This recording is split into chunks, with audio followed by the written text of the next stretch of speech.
Sa ating ebanghelyong napakinggan, mga kapatid, sinabi ni Jesus sa kanyang mga apostol, "Humayo kayo at ipangaral ninyo na malapit na maghari ang Diyos."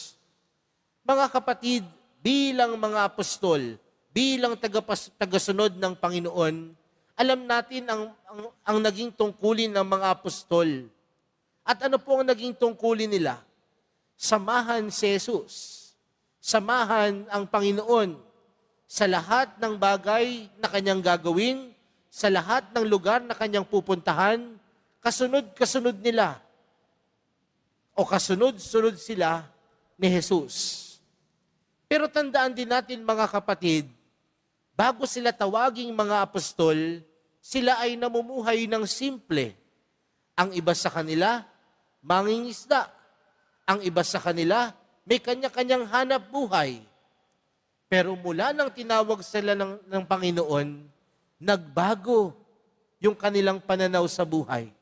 Nagbago yung kanilang buhay dahil buo nilang inalay ang kanilang sarili sa Diyos. Buo nilang inalay ang sarili kay Jesus. Mga kapatid, kung tayo'y mga alagad ni Jesus, handa ba tayong magbago para sa Kanya? Kung tunay tayong sumusunod sa mahal na pong Jesus Nazareno, handa nga ba talaga tayong magbago para sa Kanya?